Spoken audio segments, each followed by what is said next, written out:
Hello students, आज हम data frame attributes के बारे में पढ़ेंगे। Data frame attributes page number 38 पर आपकी बुक में दिया गया है। आप चाहें तो यहाँ से चेक कर सकते हैं। डाटा फ्रेम के जो कॉमन एट्रीब्यूट्स हैं उनमें कुछ हैं इंडेक्स, कॉलम्स, एक्सिस। ये सब एक टेबुलर फॉर्म में आप देख सकते हैं, टेबल 1.3 में आपको दिए गए हैं। इन्हें चेक करने के लिए हम एक डाटा फ्रेम का यूज़ करेंगे जो कि पेज नंबर 39 पर ऊपर दिया गया, जिसका नाम है DFN। DF या DFN जो भी आप बनाना चाहें। मैंने यहाँ पर इसको ऑलरेडी बना रखा है आपके लिए। एक बार मैं आपको इसे शो कर दे रहा हूँ। पहले मैंने ये डाटा फ्रेम क्रिएट किया जिसका नाम है DF। डिक्शनरी dict1 के नाम से जो मैंने बना रखी है उसको एज एन आर्ग्यूमेंट पास किया है। और अगर मैं इसको रन करता हूँ तो नोटिस कीजिए यह है आपका कुछ इस प्रकार से, जैसा कि आपको पेज नंबर 39 पे येलो बॉक्स में ऊपर दिखाया गया है। यह एक डाटा फ्रेम है जिसके अंदर 3 रोज हैं, एज, नेम और सेक्स, और 2 कॉलम है, मार्केटिंग और सेल्स। तो जो डिफरेंट इसके इंडेक्स आपके एट्रीब्यूट्स हैं उनको अब हम चेक करने जा रहे हैं। एक एक करके इनके बारे में डिस्कशन करेंगे। यही स्क्रिप्ट मोड में मैं जो भी पर्टिकुलर एट्रीब्यूट चेक करना चाहता हूँ उसके लिए आपको कमांड दिखाता हूँ करके यूज़। ध्यान दीजिएगा, हमारे केस में हमारे डाटा फ्रेम का नाम DFN की बजाय DF है, तो मैं हर जगह पर DF ही यूज़ कर रहा हूँ इंस्टेड ऑफ DFN, जैसा कि आपकी बुक में दिया गया है। तो फर्स्ट जो आपका एट्रीब्यूट है जिसका नाम इंडेक्स है, which is use to row label. आपका जो इंडेक्स है उस एट्रीब्यूट से क्या होता है, द इंडेक्स और row label of the data frame को देखने के लिए इसका यूज़ किया जाता है। तो देखिए, इसको देने का जो तरीका है वो है डाटा फ्रेम का नाम डॉट इंडेक्स। प्रिंट मैंने कमांड इसलिए लगाई है क्योंकि स्क्रिप्ट मोड में मैं इसे लिख रहा हूँ, तो प्रिंट कमांड से मेरे को इसका रिजल्ट शो होगा। इससे पहले एक और प्रिंट कमांड जो मैंने दे रखी है, प्रिंट DF, इससे मेरे को एक्चुअल डाटा फ्रेम भी बार बार दिखाई देता रहेगा कि मेरा डाटा फ्रेम एक्चुअल में कौन सा है। तो देखिए, मैंने इस कमांड को रन किया। नोटिस कीजिए ये जो शुरू की 3 लाइनें हैं, बल्कि 4 लाइनें, ये वाली अगर इंक्लूड करता हूँ तो ये तो सेम एज इट इज़ ऊपर वाली है। आपका जो एक्चुअल रिजल्ट इस पर्टिकुलर कमांड से आया है जिसके अंदर मैं एट्रीब्यूट चेक कर रहा हूँ, तो this will be your result. Index कौन कौन से आप चेक भी कर सकते हैं। फर्स्ट इंडेक्स एज, दूसरा इंडेक्स नेम, तीसरा इंडेक्स सेक्स। तो ये तीनों के नाम यहाँ शो कर रहा है। तो ये 3 मेरे इंडेक्स यहाँ पर मौजूद है। अगर इसी की जगह पर मैं यहाँ पर कर देता हूँ कॉलम्स, ये गलती से यहाँ लिखा गया, इसको करेक्ट कर लेते हैं।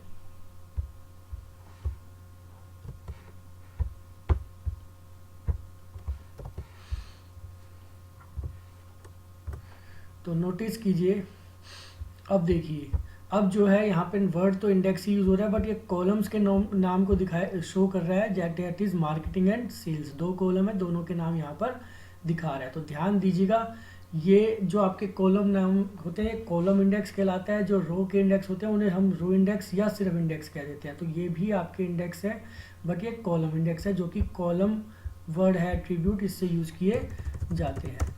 इसी तरीके से यदि आप दोनों एक्सिस को एक साथ देखना चाहते हैं तो उसके लिए आपके पास कमांड है डाटा फ्रेम नेम, जो भी आपकी ऑब्जेक्ट है, डॉट एक्सिस।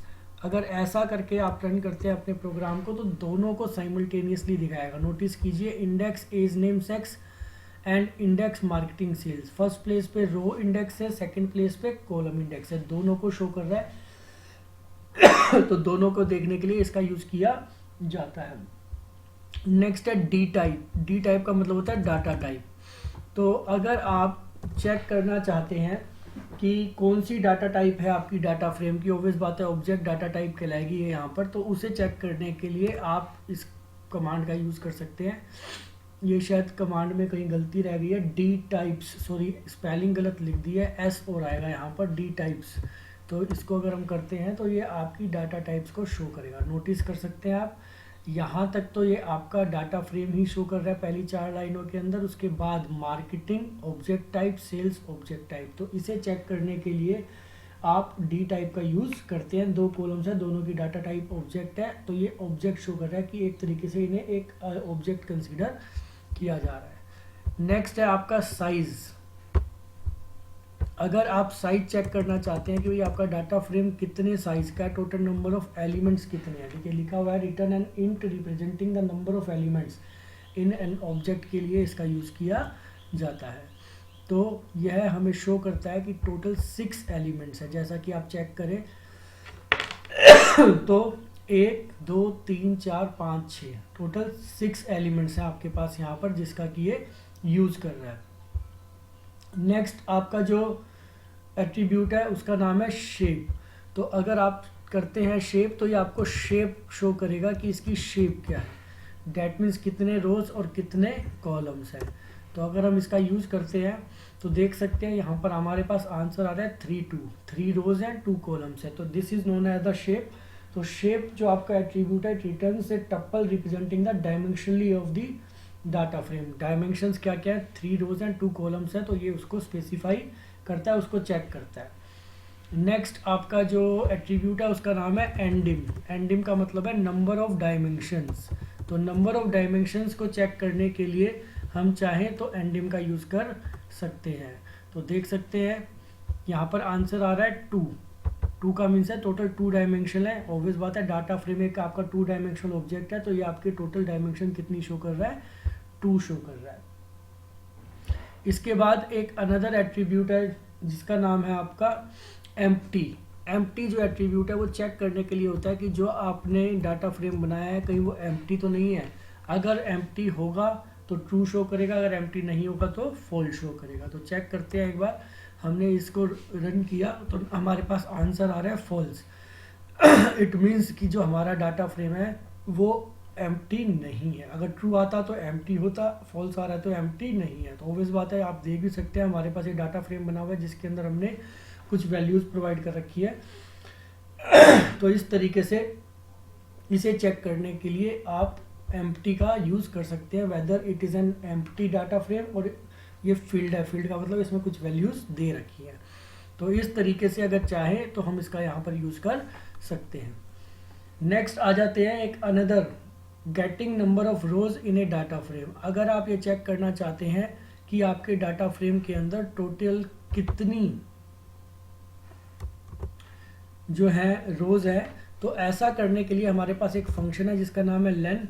हम इसका यूज़ करेंगे। साथ में इसमें देने का जो तरीका है वो अलग है। डाटा फ्रेम का नेम जो है वो ब्रैकेट में दिया जाएगा, लेन DFN। अगर इतना करूँगा तो ये मेरे को रिजल्ट शो नहीं करेगा। इसके रिजल्ट को चेक करने के लिए मुझे इसे प्रिंट फंक्शन के अंदर देना होगा, प्रिंट और ब्रैकेट के अंदर लेंथ DFN। अगर ऐसा करते हैं और रन करते हैं तो देखते हैं ये हमारे को लेंथ शो करेगा कि हमारे पास जो DFN है वो उसकी लेंथ क्या है। सॉरी DFN नहीं, DF था, गलती से मैंने बुक में से एग्जैक्टली कॉपी कर दिया तो DFN लिखा गया, तो इसको हम DF कर देते हैं। नोटिस कीजिए हमारे पास आंसर आ रहा है यहाँ पर 3। तो एक तरीके से जो मेरा डाटा फ्रेम है उसके अंदर टोटल कितनी रोज हैं, 3। फर्स्ट जो रो है वो एज है, पूरी ये वाली एज लाइन वाली ये रो है, दूसरी नेम और तीसरी सेक्स। तो टोटल 3 रोज है। तो इस तरीके से जो लेंथ फंक्शन है इसका यूज़ करके नंबर ऑफ रोज को फाइंड आउट किया जा सकता है। नेक्स्ट जो हमारे पास फंक्शन है उसका नाम है count. Getting count of non NaN values. अगर आप जो नॉट ए नंबर वैल्यूज़ होती है उनको छोड़कर गेटिंग काउंट ऑफ नॉन नैन मतलब जो नैन के अलावा वैल्यूज है सिर्फ उन्हीं को काउंट करना चाहते हैं, तो ऐसा करने के लिए आप काउंट फंक्शन का यूज़ कर सकते हैं। तो देखिए इसको देने का जो तरीका है वो आपका वैसे ही है जैसे पहले किया था हम लोगों ने, df.count, ये आपका फंक्शन का नाम है। अगर आप चाहें तो यहाँ पर काउंट के अंदर एक्सिस भी स्पेसिफाई कर सकते हैं। पहले हम इसी को रन करते हैं, df count सॉरी। तो नोटिस कीजिए यहाँ पर जो आंसर आ रहा है वो मार्केटिंग 3 सेल्स 3 ये आंसर आ रहा है। तो मार्केटिंग के अंदर 3 वैल्यूज़ है, सेल्स के अंदर भी 3 वैल्यूज़ है, तो ये आपको शो कर रहा है। और ध्यान दीजिएगा जब हम कोई एक्सेस स्पेसिफाई नहीं करते तो वह ऑटोमेटिकली क्या माना जाता है, उसका मतलब है रोज़ काउंट करनी है। तो देख सकते हैं एज फर्स्ट रो हो गई, नेम सेकंड रो हो गई, सेक्स थर्ड रो हो गई। तो मार्केटिंग के अंतर्गत 3 रोज़ है, इसी तरह सेल्स के अंतर्गत भी 3 रोज़ है आपकी। आप चाहें तो यहाँ पर लिख सकते थे एक्सिस इज इक्वल टू 0 या सिर्फ axis is equal to index भी लिख सकते हैं, तो भी आपका सेम ही रिजल्ट आएगा। देखिए मैं इसको लिख रहा हूँ यहाँ पर axis is equal to 0। Notice कीजिए सेम रिजल्ट है। अगर मैं इसको कर देता हूँ यहाँ पर axis is equal to index, single quotes में देना होगा, तो भी सेम रिजल्ट है। तो आप इनमें से कोई भी एक तरीका यूज कर सकते हैं। अगर आप इस पर्टिकुलर को नहीं भी देते तो भी कंप्यूटर इसे ऑटोमेटिकली क्या मानेगा, इंडेक्स को ही काउंट करना है। तो ये सबसे आसान तरीका है। अगर हम काउंट को यहाँ पर 1 कर देते हैं या एक्सिस इज इक्वल टू 1 कर देते हैं, तो उस केस के अंदर ये कॉलम्स को काउंट करेगा। देखिए मैं इसको देता हूँ यहाँ पे count is equal to 1। Notice कीजिए इस बार कॉलम्स काउंट हुए हैं। एज के आगे कितने कॉलम्स हैं, 2, 25 एंड 24 2 कॉलम्स। नेम के आगे कितने कॉलम है, 2। सेक्स के आगे कितने कॉलम है, 2। तो सभी के लिए आंसर आ रहा है 2। तो इस तरीके से आप चाहें तो सिर्फ 1 लिख सकते हैं, आप चाहें तो एक्सिस इज इक्वल टू 1 भी लिख सकते हैं, वो भी सेम रिजल्ट प्रोवाइड करेगा। जैसे हमने एक्सिस इज इक्वल टू 0 लिखा था, देख सकते हैं सेम रिजल्ट आ रहा है। और चाहें तो axis is equal to column भी लिखा जा सकता है, जैसा कि आपकी बुक में स्पेसिफाई आप करके इसे देख सकते हैं। नेक्स्ट आपका एक अनदर जो इसके अंदर काम आप कर सकते हैं एक एट्रीब्यूट है, डेट इज ट्रांसपोज।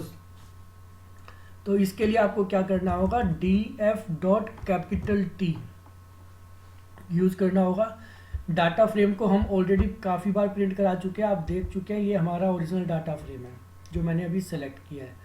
अगर मैं प्रिंट df.T कर देता हूँ तो इसका मतलब हो जाएगा ट्रांसपोज करना। ट्रांसपोज का मतलब होता है रो को कॉलम और कॉलम को रो में कन्वर्ट करना। इसके लिए ट्रांसपोज का यूज़ किया जाता है।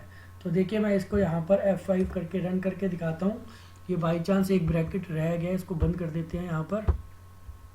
अच्छा एक ही ब्रैकेट लगेगा, 2 लगेंगे ही नहीं, क्योंकि प्रिंट फंक्शन के अंदर ही उसे लिखा गया। नोटिस कीजिए यहाँ पर ऊपर जो है आपका डाटा फ्रेम, ये जो ओरिजिनल डाटा फ्रेम है, और यहाँ पर जो ये नीचे दिखाया गया ये ट्रांसपोज्ड करने के बाद डाटा फ्रेम है। जो चीज़ आपकी पहले रो थी, एज, नेम, सेक्स, वो यहाँ पर कहाँ आ गए हैं, कॉलम नेम में आ गए हैं। और जो चीज़ पहले आपकी कॉलम थी, मार्केटिंग और सेल्स, वो यहाँ पे कहाँ आ गए हैं, रो नेम में आ गए हैं। तो इस तरीके से इन दोनों को, अर्थात रो को कॉलम और कॉलम को रो बनाने के लिए टी आपका एक एट्रीब्यूट है जिसका नाम है, जिसको हम ट्रांसपोज कहते हैं, इसका यूज़ किया जाता है, जिसके द्वारा वैल्यूज़ को आपस में इंटरचेंज किया जा सकता है। रोज़ को कॉलम, कॉलम को रोज बनाया जा सकता है। नेक्स्ट है आपका वैल्यूज़, एक और अन्य एट्रीब्यूट। अगर आप इसे एरे फॉर्मेट में देखना चाहते हैं कि आपकी कौन कौन सी वैल्यूज़ है वो एक अरे फॉर्मेट में आपको शो करे, तो ऐसा करने के लिए आप इसका यूज़ कर सकते हैं। नोटिस कीजिए मैंने यहाँ पर, ये ओरिजिनल डाटा फ्रेम था आपका, इसकी वैल्यूज़ को यहाँ पर एक एरे फॉर्मेट में शो कराया है। तो एरे फॉर्मेट के लिए आप वैल्यूज़ एट्रीब्यूट का यूज़ कर सकते हैं। तो ये आपको इस तरीके से आपके रिजल्ट को शो करेगा। Now come to page number 41, selecting और एक्सेसिंग डाटा। किस तरीके से हम अपने डाटा फ्रेम को, जो कि पहले से बना हुआ है, देख सकते हैं, चेक कर सकते हैं।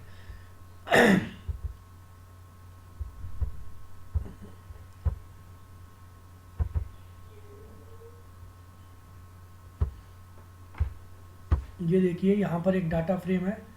इस कमांड को मैं यहाँ से हटा देता हूँ एट प्रेजेंट के लिए। ये डाटा फ्रेम है, मैं एक बार आपको दिखा दूँ कि इसका रिजल्ट क्या आता है।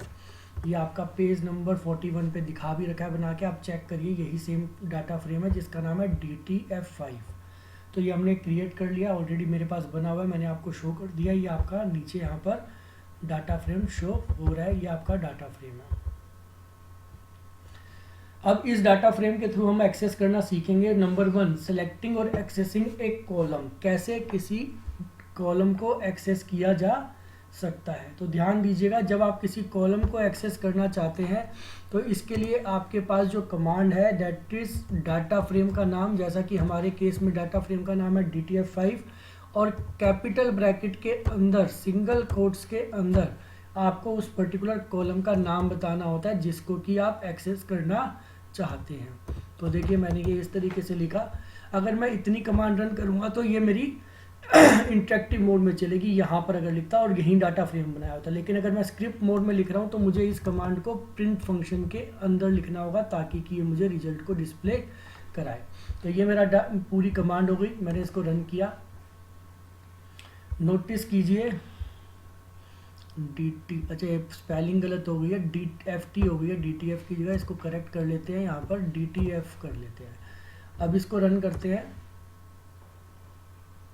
नोटिस कीजिए this is our original data frame and उसमें से पर्टिकुलर एक जो हमने पॉपुलेशन, एक हमारा कॉलम था ये फर्स्ट कॉलम ये वाला, इसकी वैल्यूज़ को सिर्फ जो है यहाँ पर हमने चाहा था कि हमारे रिजल्ट के फॉर्मेट में आए। तो देख सकते हैं 109 से स्टार्ट होने वाली ये दिल्ली की पहली वैल्यू, 126 से स्टार्ट होने वाली दूसरी, और सो ऑन इसी तरीके की वैल्यूज़ हमारे को दिखाई दी हैं। तो अगर आप पॉपुलेशन लिखते हैं तो सिर्फ पॉपुलेशन की वैल्यूज़ आएंगी, इवन हेडिंग भी नहीं शो कर रहा है। अगर आप स्कूल्स लिखते हैं तो सिर्फ स्कूल्स की वैल्यू ही आपको डिस्प्ले करेगा। नोटिस करते हैं, ये देख सकते हैं ये स्कूल्स की वैल्यू कर रहा है। आप इसी काम को इस तरीके से भी लिख सकते हैं। आप इंस्टेड ऑफ ये स्क्वायर ब्रैकेट लगाने के डॉट ऑपरेटर का भी यूज़ कर सकते हैं। डॉट ऑपरेटर अगर आप यूज़ करते हैं तो देखिए ये खुद से भी दिखा रहा है, यहाँ पर हमने इसको पॉपुलेशन यूज़ किया, DTF.population। अगर हम इसको रन करते हैं तो ये जो भी हमने कॉलम सेलेक्ट किया है देख सकते हैं यहाँ पर ये इसकी वैल्यू आ रही है। तो ये वही सेम वैल्यू जो पर्टिकुलर कॉलम हमने लिखा है, तो इसका भी यूज़ कर हम एक्सेस कर सकते हैं। अगर आपको मल्टीपल कॉलम एक्सेस करने हैं तो आपको स्क्वायर ब्रैकेट का ही यूज़ करना होगा। फॉर एग्जांपल मेरे को यहाँ पर हॉस्पिटल्स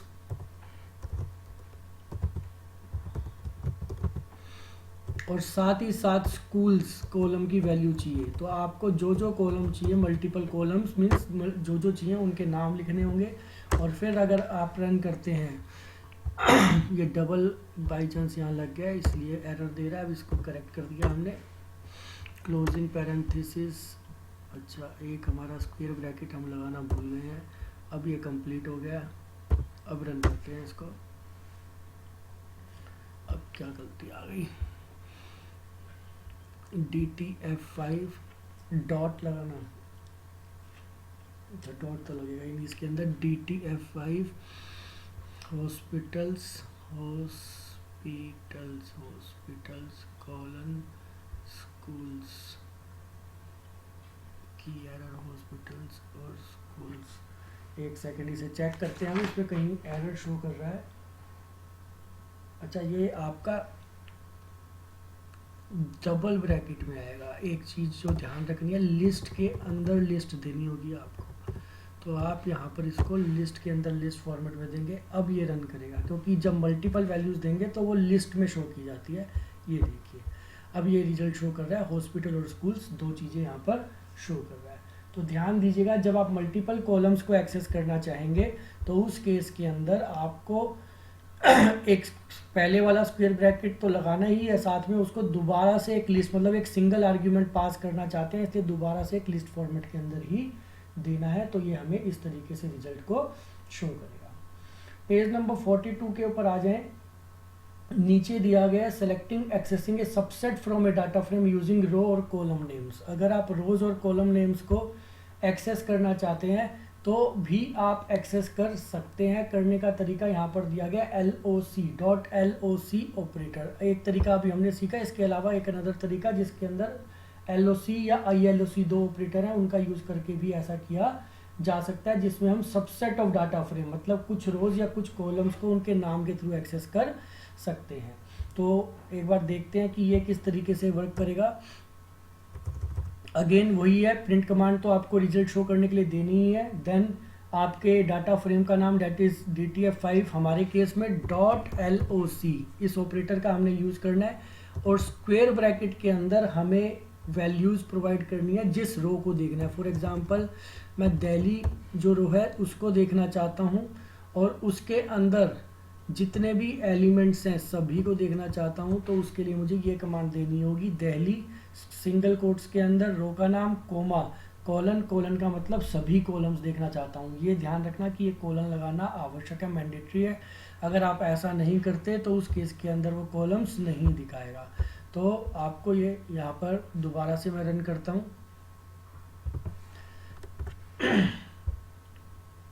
ब्रैकेट रह गया है शायद लगाना यहाँ पर, जो हमारा प्रिंट का ब्रैकेट था वो क्लोज होगा। अब रन करते हैं।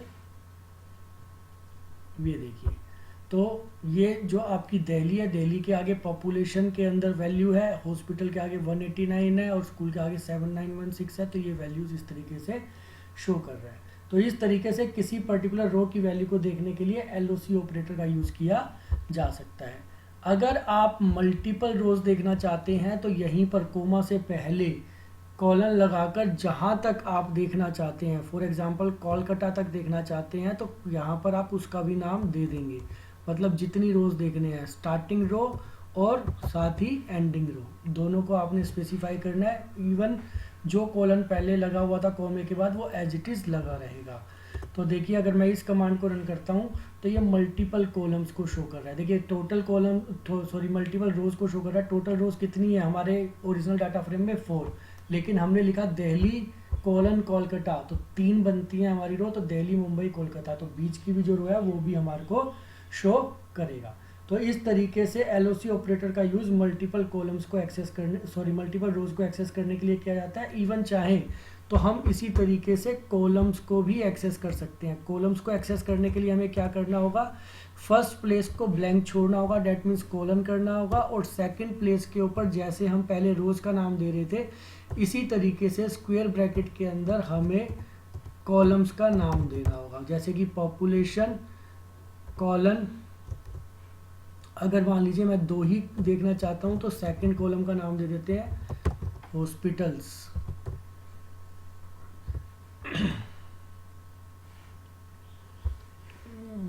कहाँ गलती रह गई? पॉपुलेशन, स्पेलिंग गलत हो गई है।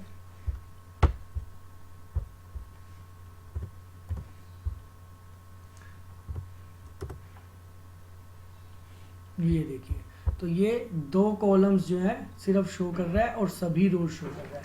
तो इस तरीके से फर्स्ट प्लेस की हम लिखेंगे कॉलन, जिसका मतलब सभी रोज, और जितने कॉलम्स देखना चाहते हैं उनका नाम दिया जा सकता है। नेक्स्ट पेज नंबर 44 के ऊपर अगर आप देखें तो आपको दिया गया to access range of column from a range of rows. कुछ मतलब एक तरीके से पर्टिकुलर सबसेट निकालना है। जैसे कि मान लीजिए मैं देता हूं यहाँ पर दिल्ली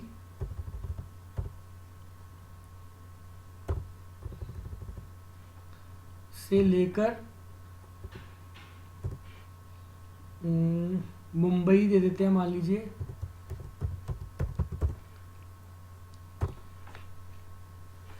ये हो गई हमारा रो का सेट और दूसरा ये हो गया हमारा कॉलम्स का सेट बाद वाला।